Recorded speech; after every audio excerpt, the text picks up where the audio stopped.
Okay, kia ora everyone. So my name's Greg Ng. And by day I am a business analyst at Transpower, helping with the electrification of New Zealand. And by passion, I am the co-founder of BA Korea. And today I'm going to be sharing to you a little bit about some of the journeys and learnings of founding your own grassroots community. So that's why today's talk is going to be, you don't need permission to lead, a grassroots community blueprint. So, first of all, I didn't actually know how to start these talks. It's my first time, but I did hear that asking a question to the audience is a good way. So, here is a question. Raise your hands if you have changed career paths at least once in your life. Now, I'm seeing a lot of hands, and that checks. Being in the tech community, people do change careers. You might have been doing one thing to another, or you may have come from a completely different field already. Second question. Who thought it was easy? It's easy. That was expected. Yep, that was expected. It's a little more difficult, it's a little more tricky, and there's definitely a lot more things to figure out. So, I should probably share then a little bit actually as to how I became a BA myself, because my journey, like many BAs, is unique and to my own, and it all starts back with my high school dream.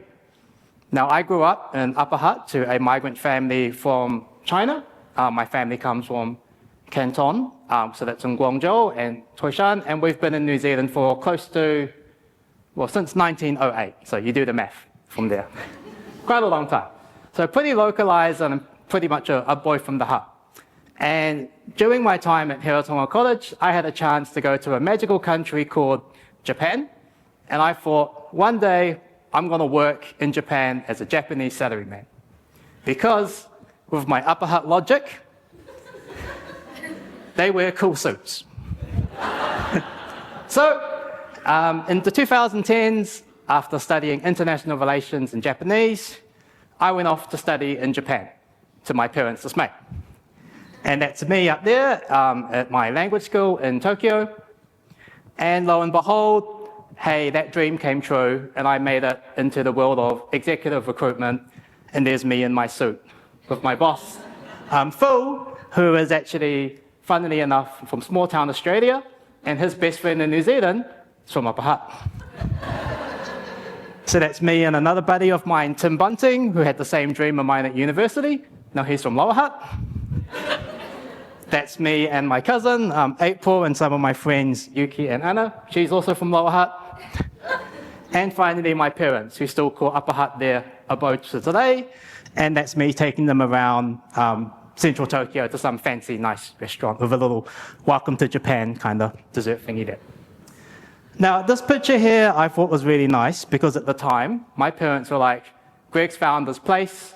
He's going to be in Japan forever. So what they did was that he can be the tour guide for all my friends now. So they started to send me all their friends from their run groups, community groups, and family members I didn't know existed. And I became their tour guide. And I remember in 2019, I was talking to my mum about, hey, I've got a new apartment. You can just stay with me, and I'll take you around to the Olympics in 2020. Now, the Winds of Change arrive, and yes, there was meant to be an Olympics in 2020, but something else happened. Does anyone remember what that was? I think that was definitely a time of change for a lot of us. And nevertheless, after a lot of deliberation and a few loop-the-loops and a back and forth again, I ended up back in New Zealand, and not knowing exactly what I wanted to do, I decided to do what a lot of people do. I went back to university. And I had three options at that time, because at the very minimum, I knew I wanted to get into technology, because I heard that like Zoom and Teams was really important during the pandemic. So I had three choices: software development, which, to be honest, I would rather be talking to you right now than sitting behind a screen. UI UX design, and as you can see, my design skills are not cut up for that kind of work. And lastly, business analysts. And whenever I asked, what does a business analyst do? Someone said, it depends. All right, I'll make that work. So, at the time when I came back to New Zealand, I had one friend and he's now my flatmate. And he told me, Greg, you need to network, network, network. And you need to network with Samoa Tech. So in my first year back in New Zealand, hey, that's me signing up to, I don't know how many Samoa Tech events that was at the time. It was a lot. And I learned all about these wonderful opportunities in the tech space that we have. At the same time, I got involved in the local tech community, so I was attending events from Kogo. They were running this cool series about tech for good, and also things like Wellington Leadership Group. And then at the same time, I was trying to connect up with different BAs and also spending lots of time at career services at Vic Uni as well. Now, even though I was networking, I was learning, I was trying to start a new pathway, something was still off. Now, when I reflect on these things now, what was off was that, yes, I was connecting with BAs, but sometimes the experiences and life journeys we had were very different. Talking to a 20-year-plus veteran of the BA world about your initial questions about how does requirement documents work sometimes doesn't go down well as a first intro conversation. Or sometimes I talk to BAs, and the first thing that a BA said, oh, you'll figure it out. And then some BAs were just trying to sell me some framework that they found on the internet. So yeah, I was a little bit off there, and I was still trying to find my way until I started to look closer to where I was. And where was I at the time? I was at the classroom. And in the classroom, I started to realize, using my analytical skills, there were people also trying to study to be BAs as well, coming from very diverse pathways. So I thought I should talk to these people. So what I did, I used to come to class about 30 to 45 minutes early, grab a textbook, and sit down with a coffee, and then look like I didn't understand what I was reading. And this was a good strategy, because people would come out of class, or they'd come early, and they'd be like, oh, what are you doing? Oh, I don't understand what BPMN is. And lo and behold, we'd start having a conversation, and we get to know each other. And through this strategy, that's how I met Sophie Chen, who is the founder of BA Career. And after doing a GPA check, which is your understanding each other's goals, purpose, and ambitions, we found out we actually aligned a lot in terms of our career journey. And lo and behold, Sophie Chen was also a big fan of the coffee catch-up. So Sophie shared with me at the time that, hey, I'm going to run this talk about asking good questions, because BAs need to ask good questions. And I was like, that sounds smart. How can I help you? And she said, oh, do you want to be my assistant? I said, cool. So I asked her a good question, so what do I do? And she said, oh, we'll figure it out. So community started where we were. So this is a picture 4 years ago, back in June, maybe, of 2021. And this is Sophie giving a talk about asking good questions. And that's me sort of hiding in the background there, taking the picture, because I'm not normally the person at the front here. So from here, this started to help me realize that actually the people around me are the people that are most likely to help me out. We were on the same journey, we were in the same waka, and most importantly, we understood the troubles that we were going through. So from here, we started to be a lot more active in sharing notes, sharing information, sharing our understanding of the job market, and hey, presto, we started to move into the workforce after that. So this is where there was a little bit of a pivot in our directions. Sophie ended up at NZX, and all my summer of tech networking paid off, and I actually got an internship at Curious. And after that period, we ended up coming back together with a company called Red Vespa, where we started to work together. And during this time, Sophie created a new position for herself called a BA influencer. Now, what does that mean? It means that she would post up a lot about her experiences as a BA on LinkedIn. And she actually became very good and very popular at that there. She also did it on a platform called Xiaohongshu, which is a Chinese platform, Rednote. And she thought that, you know what my audience needs? Great. So there I am. And we're actually doing something called a mock coffee chat, where she would actually interview me. Funny enough, this was actually at the Transpower office too. So I was being interviewed at the Transpower office before I even worked at Transpower. And yeah, we started to continue on things from there. So we took the opportunity to continue our community energy. We built an online community without the university's permission. And we started organizing events as a little alumni group to connect up alumni with new students who some of them had even just arrived in New Zealand. And the guy on the right to me, Unc, is actually now one of my best friends here. Sophie also continued the journey in talking about the challenges for aspiring BAs and how they get into industry, so that she gave a talk at the IABA Festival for Business Analysts. I ended up getting involved with Nextwork because I took a cloud computing certification with them, so I shared about my very recent experiences as a recent transitioner from a completely different background to the tech space.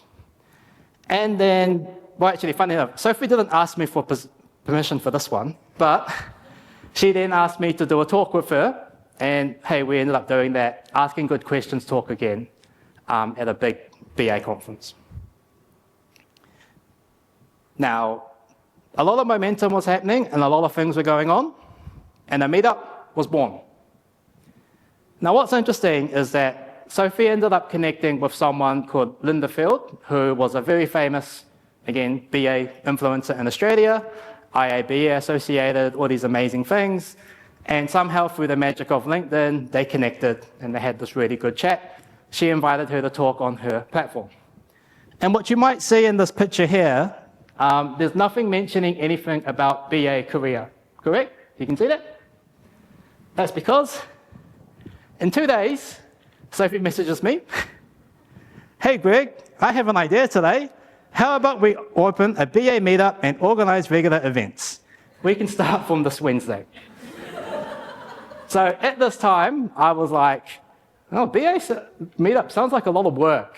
And we did have some, naysayers around us too, saying that, oh, it's really difficult, event organizing and community building is hard, and, what do you guys know about being a BA?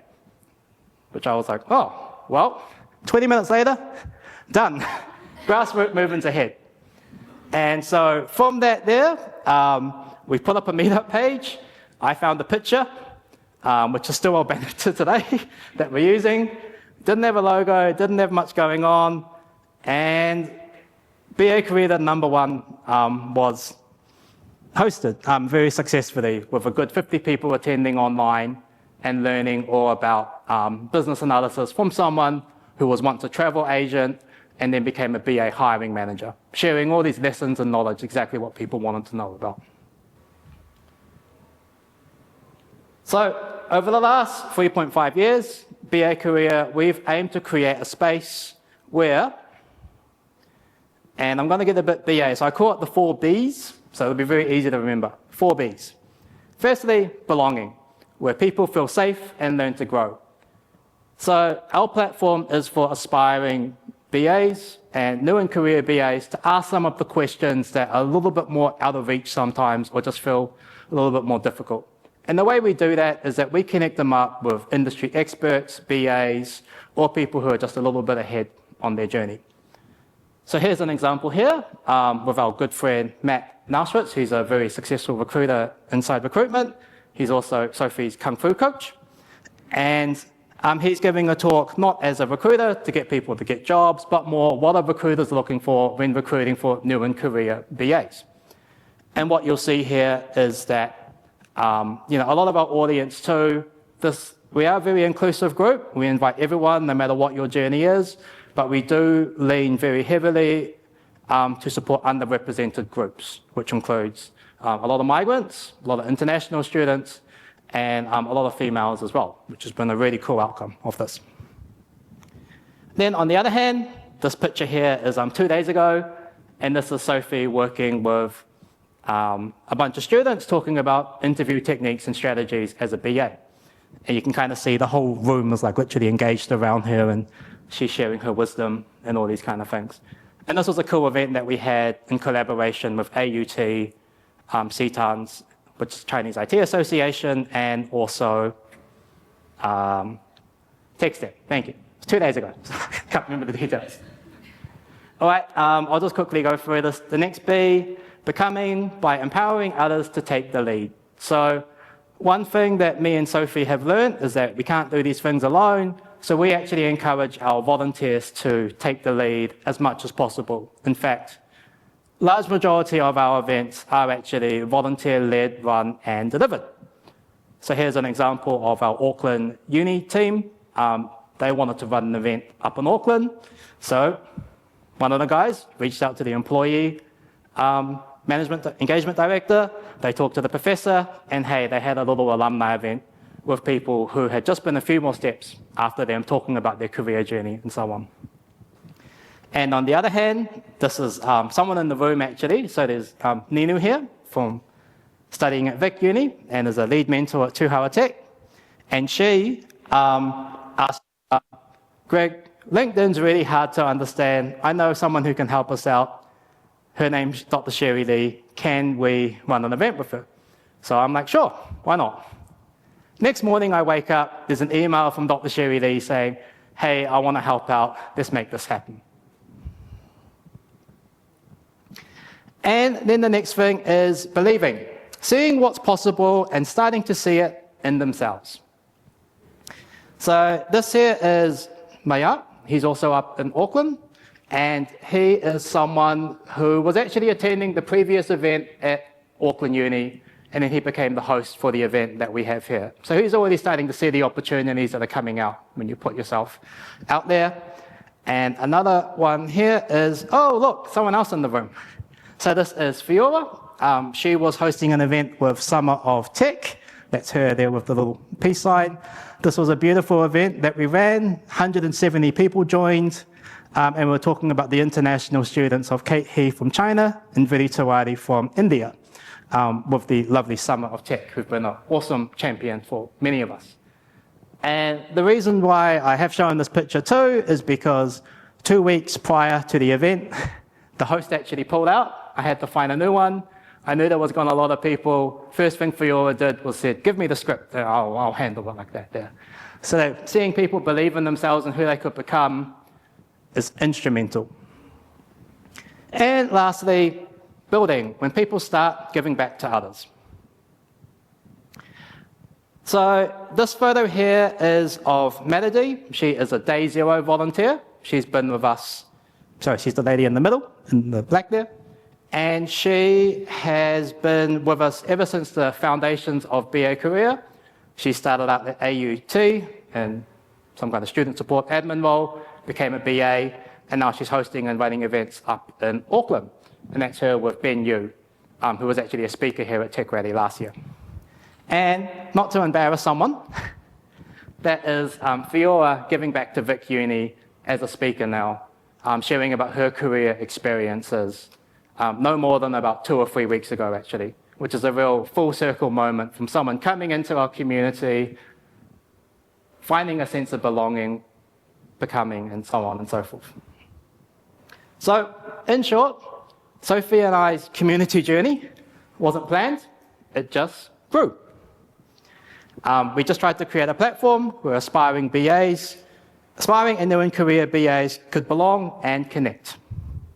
Support them in becoming who they wanted to be, give them the confidence to believe in themselves, and eventually contribute to building something supporting and meaningful together. So this is a little nice snapshot of our community and all sorts of things and so on. And look, being a data person myself, I will report on a few numbers that we've been able to achieve just through the grassroots momentum that we have done. So since January 2023, we've gained over 2,700, probably close to 2,800 meetup members, 1,800 LinkedIn followers, 100 speakers. So very thank you to all the speakers out there who've contributed.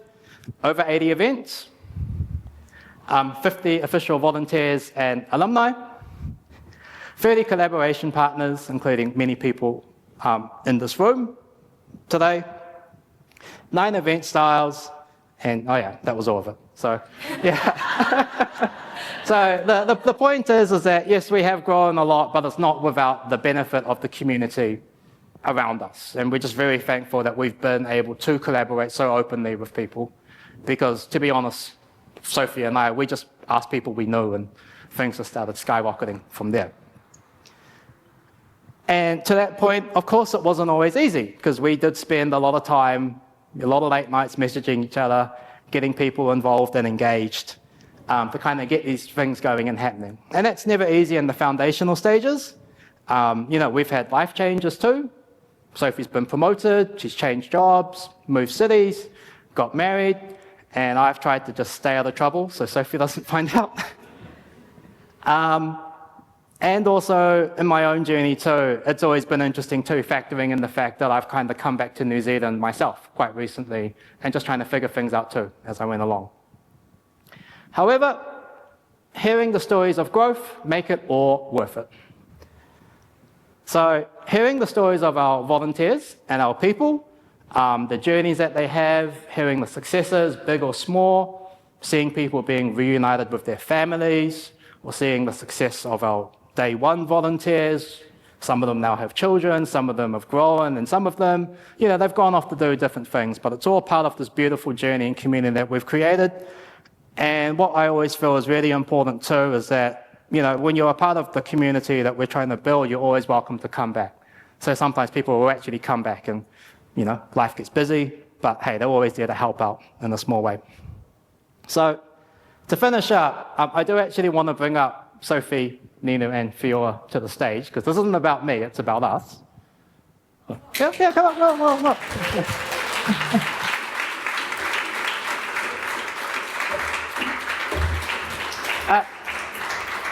Like I said, this is just my perspective, but a lot of the work comes from people like themselves, putting them out there, moving countries, and taking on new challenges and dreams. So for those of you who are interested in chasing your own dream or community goals or whatever that may be, to summarize our journey, permission to lead isn't always about titles, authority, or experience. Sometimes it's simply having a reason to step forward. You don't need to step forward. It's all good. And becoming the reason someone else can also believe they can too. I'm Greg Ng. Thank you very much.